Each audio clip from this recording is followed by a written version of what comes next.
Бисмиллах, альхамдулиллах, вассалату вассаламу аля расулиллахи саллаллаху алейсалям. Аллахумма шрах ли садри ва яссир ли амри ва ахлил уқдатам мин лисани яфқаху қавли. Аллахумма аллимна ма янфауна ва анфa'на бимма алламтана ва зидна илма. Субханака ла илма лана илля ма алламтана иннака антал алимул хаким. После этого мы рассказывали из книги «Недуги сердца» Муфсидат аль-Кулуб качества лицемеров, упомянуты в Коране и Сунне. Теперь 28-е качество мы сказали, на следующем уроке расскажем: откладывание молитвы. Аль-А'ля ибн Абдур-Рахман передает, что однажды он пришел к Анасу ибн Малику в его дом в Басре. После того, как совершил полуденную молитву, когда мы зашли к нему, он спросил: вы уже совершили предвечернюю молитву Аср? Мы сказали ему: мы совсем недавно закончили совершать полуденную молитву. То есть полуденную молитву — это зухр намаз называется у нас, обеденный намаз. Он сказал: совершите предвечернюю молитву. И мы встали и совершили молитву. И когда мы закончили, он сказал: я слышал, как посланник Аллаха, саллаллаху алейхи вассалям, говорил: такова молитва лицемеров.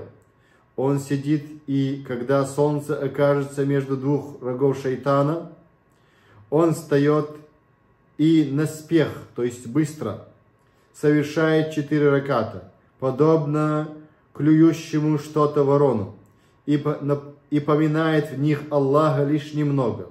То есть он быстро молится. Подобие, то есть молитва лицемера, подобие клюющему вороне. Быстро делающий намаз — это намаз лицемеров. То есть мы не можем сказать, что человек такой-то лицемер, однако этот намаз является намаз лицемеров.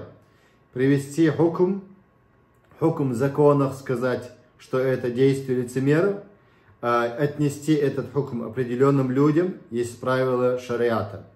И эти правила, если не будут сохраняться, оберегаться, и использовать эти правила, если не будут использованы, то есть условия и запреты во время обвинения человека в такфире, говоря, допустим, человек мусульманин кафир, или мусульманин мушрик, или мусульманин лицемер, или мусульманин фасик, или мусульманин бид'атчик, типа хариджит, как сегодня принято говорить людьми, сами они, значит, такие, если они не используют шариатские правила. То есть использовать шариатские правила — это обязательно, это является шариатом. И тот, кто оставляет условия и запреты, правила вынесения, решения таких насчет мусульман, он сам является таким же. Если он сказал лицемер, то он лицемер. Если он сказал нечестивец фасик, то он фасик. Если он сказал мушрик, то он сам мушрик. Если он сказал кафир, то он сам кафир. Но если в действительности явные вещи человек делает, и ученые в этой стране, определенной стране работали, доносили до людей ислам, доносили до людей эти законы, и после этого люди, если отворачиваются высокомерно, то тогда они из-за высокомерия становятся, быть может, то есть отворачиваются от доводов Корана и Сунны. Не от него, допустим, определенного призывающего человека не принимает, потому что у него есть проблема какое-то сектантство. Однако от других людей, как, допустим, других людей, третья сторона, или, быть может, если не третья сторона, ученый, да'ватчик, призывающий, ими уважаемый человек доносит до них доводы, и они его принимают, его доводы, и после того, как, если он не будет придерживаться этим доводам, если он после этого, как до него донесут эти доводы, если он не придерживается этим доводам, тогда он становится, как мы сказали, становится мушриком, становится кафиром, становится мубтадиам, становится фасиком, мунафиком становится. То есть бывает, люди не принимают, не довод имеется в виду, люди не принимают, а какую-то личность они не принимают. Почему? Да потому что эта личность погрязла. Он был разбойником. Быть может, он воровал, быть может, он воровал, разбойничал, быть может, он какой-то преступник был. Люди не принимают его из-за его преступлений. Люди его не принимают из-за его преступлений. это не значит, что он не принимает Коран и Сунну. Когда другой, ими же, любимый человек, уважаемый человек, когда до них доносит Коран и Сунну, понимание сподвижников они принимают. Так значит, тут не проблема в самом доводе, не в Коране и Сунне у них проблема. Они не отворачиваются от Корана и Сунны, они отвернулись от личности.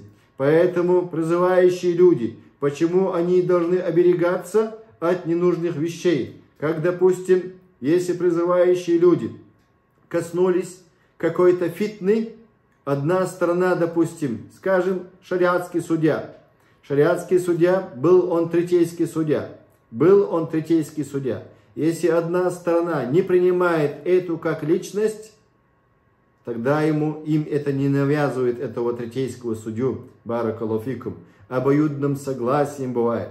А если судья бывает непосредственно самого государства, низаму шар'и, то есть шариатского государства, их же кади был, судья, и они должны были к нему обратиться и судиться у них. И он, если выносит решение, то это решение принимает обе стороны. То есть, кто ставит доводы? Доводы ставит кто? Кади и алим. И если люди, какие-то люди не принимают какого-то шейха алима, значит, какие-то препятствия есть это. Значит, эти препятствия, быть может, как мы сказали, препятствия, что они не принимают это течение, или эту секту, или эту группу, или эту партию, не принимают из-за этого. Их доводы не принимают, не проблема у них в доводах, а проблема у них в личностях, потому что они знают эти личности. Это течение, эта группа пристрастные к своим вещам, определенным своим взглядом, своим вещам, они пристрастие. У них есть пристрастие и заблуждение. Поэтому люди их не принимают. Когда люди их не принимают, это значит, что, баракаллаху фикум, не значит, что они принимают Коран и Сунну, а значит, что они не принимают это течение. Этих людей, которые до сих пор, как были бандиты, допустим, они были бандиты, или заблудшие секты, они принимают, это было препятствие. А уважаемого, любимого их человека, который они прислушиваются, принимает доводы одни и те же. Просто личность не принимали. Теперь вы, наверное, поняли, более подробно я вам объяснил. Теперь, 28 теперь. Откладывание молитвы мы говорили вам. Об этом рассказывали. Вы уже совершили предвечернюю молитву? Он спросил, аср намаз. Мы сказали ему, мы совсем недавно закончили совершить полуденную, зухр. Он сказал, совершите предвечернюю молитву. И мы стали и совершили молитву. И когда мы закончили, он сказал, я слышал, как посланник Аллаха, саллаллаху алейхи вассалям, говорил, такова молитва лицемеров. То есть посланник Аллаха говорит общим закон. Общим закон, не называя имен. Если пророк Мухаммад, саллаллаху алейхи вассалям, назвал имена, тогда мы тоже имеем право назвать имена. Итак, дальше. Он сидит, и когда солнце, посланник Аллаха говорит, этот лицемер, он сидит, и когда солнце окажется между двумя рогов шайтана, быть может, человек невежда не знает эти вопросы. Поняли? А он встает и наспех, то есть быстро он молится, этот лицемер. Совершает 4 раката. Если он не знает это, до него надо донести, я имею в виду.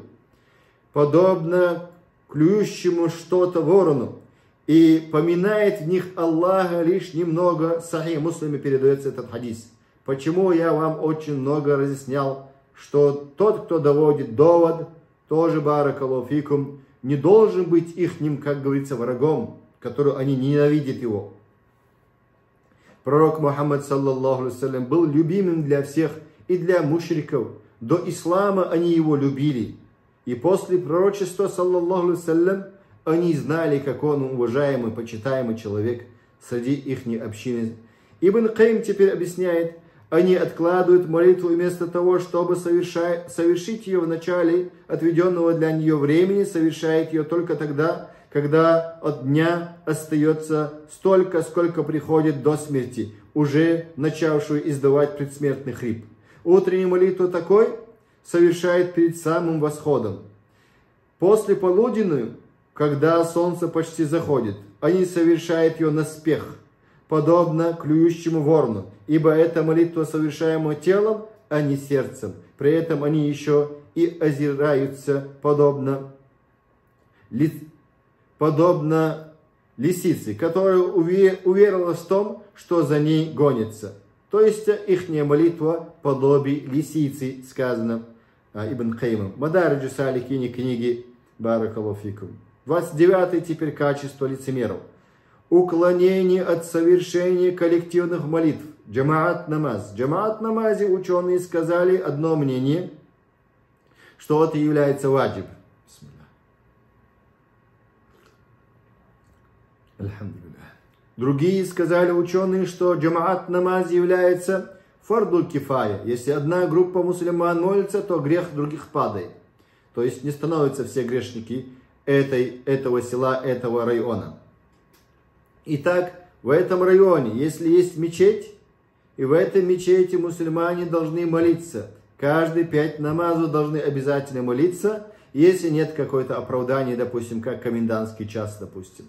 И так дальше. Третье, что сказали ученые. Первое, ваджиб, обязательно. Второе, фард кифая. Если одна группа делает, других падает грех. Третье, строгое сунна. Нужно строго придерживаться всем. Четвертое, то, что сказали хукм. Коллективную молитву ученые сказали. Четвертое, это условие для намаза. Намаз не принимается, молитва не принимается, если они не будут его делать в джамаате коллективно. И эти четвертые условия не такое сильное, более сильное мнение, когда я изучал эту тему еще в 90-х. Баракаллаху фикум, я то, что нашел в книгах, искали мы, фикуль мукаран называется, делали такое, сравнивая иджтихаду ученых, кто ближе к доводам, ваджиб те, которые сказали более ближе, ваджиб обязательно. Но не обязательно, когда есть у человека оправдание, разных видов оправданий по шариату, который шариат говорит. Дальше говорится, Абдулла ибн Мас'уд, радiyallahu анху, сказал, кто желает завтра встретить Аллаха, будучи мусульманом, пусть неуклонно совершает эти молитвы. Там, где раздается призыв к их совершению, ибо поистине Всевышний Аллах установил для своего пророка, саллаллаху алейхи вассалям, обычаи правильного пути. И это относится к обычаям правильного пути. Правильный путь – это совершать джамаат намаз в мечети. Если же вы будете молиться в своих домах и оставите свои мечети, вы оставите сунну вашего пророка, саллаллаху алейхи вассалям. А если вы оставите сунну вашего пророка, саллаллаху алейхи вассалям, вы впадете в заблуждение, сказал посланник, саллаллаху алейхи вассалям. То есть сунну пророка, саллаллаху алейхи вассалям, путь пророка Мухаммада оставить, это что? Заблуждение люди попадают. Любому человеку, который очистится, любому человеку, который очистится наилучшим образом, после чего направится в одну из этих мечетей, мечети мусульман. Не мечеть зла, не мечеть там, где мушрик, многобожник, не мечеть там, где стоит куфр, кто ширк делает явно, за ним молиться нельзя. Правило ученых, что молитва не принимается за тем, кто делает явный ширк, явный куфр. И тут говорится дальше, Аллах непременно запишет за каждый сделанный им шаг одно благое дело и возвысит его на одну ступень и простит ему одно из его прегрешений. В наше время никто не уклонялся от участия в коллективных молитвах. Это во время сподвижника Абдулла ибн Мас'уда. В наше время никто не уклонялся от участия в коллективных молитвах, кроме известных нам лицемеров. И мы видели, как человек приходил, опираясь на двух других, на братьев, опираясь, приходил на джамаат, намаз, боясь лицемерия. А сегодня Аллах дал машину, возможности дал, ноги дал, ризк дал. И они помогали ему встать в ряд. Абдулла ибн Мас'уд, Сахих Муслиме это приводится, он говорит, в его время человек становился, опираясь на двух братьев мусульман, они его приводили на намаз, джамаат, намаз. И они помогали ему встать в ряд мусульман. Баракаллаху фикум. Дальше Аш-Шумунни сказал, под лицемером здесь не подразумевается человек, скрывающий в душе неверие и демонстрирующий ислам. А иначе коллективная молитва была бы обязанностью, поскольку скрывающий в душе неверие является неверующим. Тот, кто скрывает свое неверие в душе, он является неверующим, даже если он показывает ислам. Мы не видим у него кроме ислама ничего. Однако неверие он скрывает, тогда он неверующий перед Аллахом. В душе не верит, то есть он тут говорит дальше, а иначе коллективная молитва была бы обязанностью, поскольку скрываешь в душе неверие является неверующим. Но тогда последние слова опровергали бы первые. Итак, почему я сказал 4 хукма, ученые разногласят вопроса коллективной молитвы, но не джумуа намаз. Коллективная молитва, то есть в этом вопросе более облегченность есть, чем джумуа намаз. Пятничный намаз еще строже. Баракаллаху фикум. Дальше, 30-й теперь. 70 больших грехов в этой книге у нас на канале объясняется, иншаллах, 70 больших грехов. Там мы объясняем более подробное оставление джумат намаз. 30-й теперь. Сквернословие и многословие. То есть, качество лицемеров, сквернословие. И когда нужно, как говорится, да, баракаллаху фикум, много сказать, много объяснять приходится, но когда не нужно и много говорить, как говорится, да, быть балаболом нельзя у нас. Сквернословие и свой язык, как говорится, очернять тоже у нас нельзя. Но бывает момент, как сподвижники, радиллаху анхум, сказали такое слово, чтобы люди, как говорится, проснулись от беспечности, то, что они делают, к чему они призывают, это являлось более хуже, чем эти слова. И так дальше, поэтому было сказано в момент, чтобы они проснулись. Сквернословие и многословие. Абу Умама, радиллаху анху, передает, что пророк, саллаллаху алейхи ва саллям, сказал: стыдливость и немногословность – 2 ответвления веры. Когда человек стыдится и мало говорит он, то это 2 ответвления веры. А сквернословие и многословие – 2 ответвления лицемерия. Хадис передал имам Тирмизи. Ат-Тирмизи сказал о многословии. Это относится, например, к тем хатибам, проповедникам, которые многословны в своей хутбе и изощряются в своих речах и хвалят людей за неугодное Аллаху. Нельзя проповедникам хвалить своих тиранов. Нельзя проповедникам хвалить своих тиранов. Но если этот тиран сделал какое-то добро, скажем, хорошее дело сделал, поблагодарить нужно? Нужно, конечно. Посланник Аллаха, саллаллаху алейхи ва саллям, сказал, общий хадис: «Ман ла яшкур нас, ла яшкур Аллах». Тот, кто не благодарит людей, тот не благодарит Аллаха. Общим людей. Не имеется в виду тут никто, личность не упомянутый, как мы сказали до этого, лицемер, имя не сказано. Итак, общим. Хвалить тиранов это опасно. Ат-Тирмизи сказал о многословии.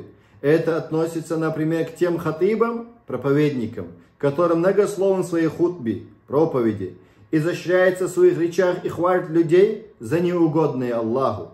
За неугодное Аллаху хвалить людей это опасно. Ты, быть может, будешь соучастником. Ибн Каим сказал, если говорить общим, то среди мусульман они подобны фальшивкам среди монет. Среди монет бывают фальшивые монеты, среди денег бывают фальшивые деньги. Эти подобие этим проповедникам, эти проповедники, которые хвалят тиранов за то, что они не сделали, за то, что они мучают людей, гоняют людей, проявляют к ним несправедливость людям, народу, этих тиранов нельзя хвалить, баракаллаху фикум. Итак, если говорить общим, то среди мусульман они подобны фальшивкам среди монет. Эти подделки распространяются среди людей. Такие подделки, проповедники такие, которые хвалят, бывает, свою секту, а других людей очерняет, других мечети очерняют. Эти являются фальшивки в обществе.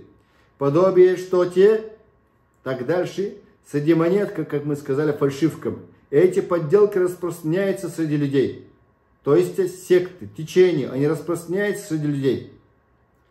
Итак, потому что те не умеют отличать их от настоящих денег. И только знаток способен различить их, а таких знатоков очень мало. И бывает, когда человек громко кричит, когда что-то скажет человек, допустим, то, что любят люди, а это то, что любят люди говорить, это является одна из бед. Ученые говорят, что ученые делятся на 3 вида, как шейх Утамин и другие приводят. Ученые бывает, государство на государство служит, имамы, на государство служат, тиранам служат. Другие имамы, проповедники, эти проповедники служат народу. Они говорят то, что любит народ. Они высказывают то, что хотел народ. Они смотрят, кто больше, допустим, просматривает такое-то, такое-то. Статистику смотрит. И они, учитывая свое положение, ситуацию, говорит людям или секте то, что они любят. Итак, но есть 3-й вид ученых-проповедников, сказал шейх Утамин и другие ученые до этого. Есть проповедники, ученые Аллаха. Они служат только религии Аллаха. Они служат для религии, но не служат каким-то течениям, какой-то группе не служат, тиранам не служат, государству не служат, народу не служат они, а служат они одному Аллаху Субхану ва Тааля. И один Аллах – это его религия. Аллаха религия, и ему они должны служить, баракаллаху фикум.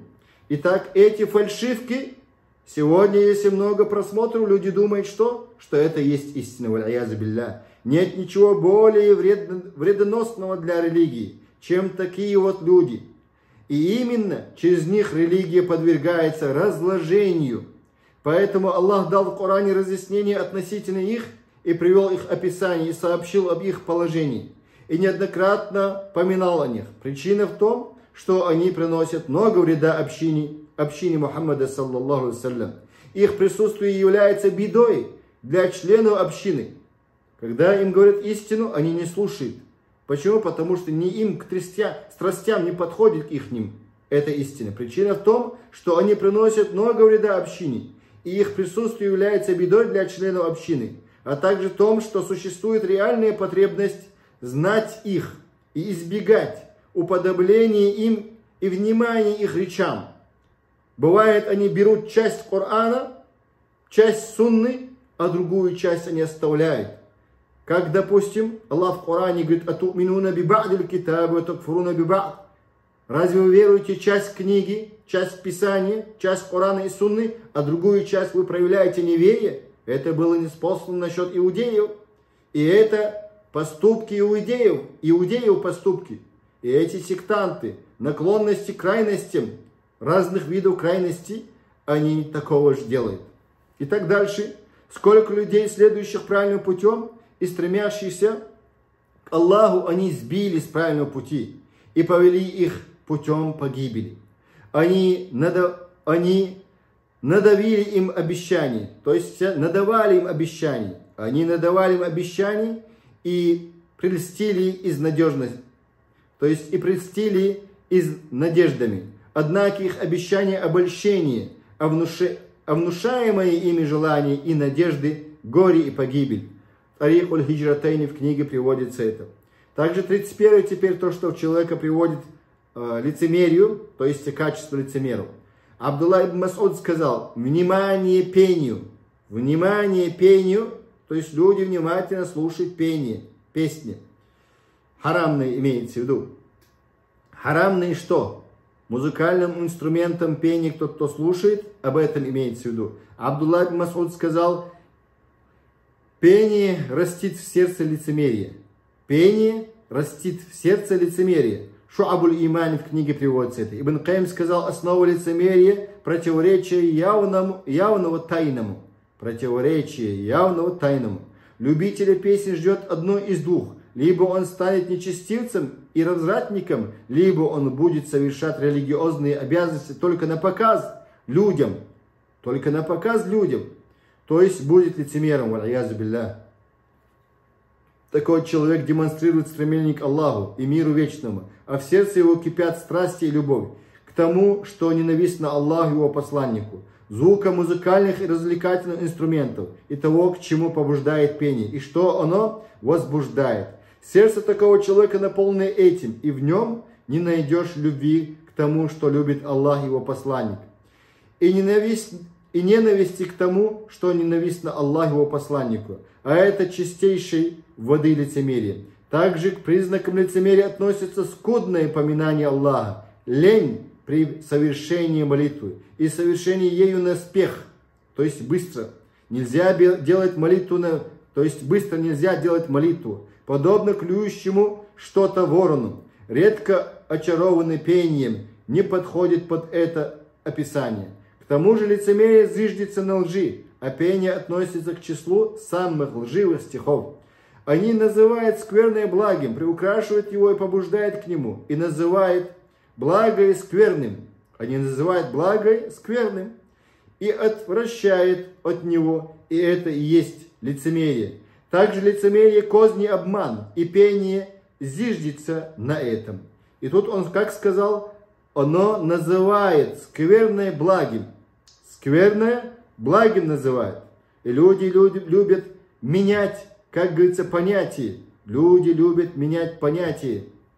Итак, сколько сегодня таких, как говорится, это напиток, радующий напиток. А это, оказывается, алкоголь. Это, оказывается, алкоголь. Или таблетки там разные. Они что делают? Оно называет скверное благим. Людям делают благим. Приукрашивает его и побуждает к нему. И портят они общество таким образом. Называют его благое скверным. А благое то, что идти в мечеть, молиться одному Аллаху, не делая многобожие, не делая неверие, не делая нововведение, отдать себя ради Аллаха чисто, это, наоборот, люди называют, валяязу билля. Быть может, называют, человек отступил от нашей веры, ты предал нас, говорят. Просто нужно посмотреть, кто говорит просто-напросто. Бывает, фараон говорил Саре, что она является Сара, жена пророка Ибрахима, алейхиссалам. Шайтан говорил фараон.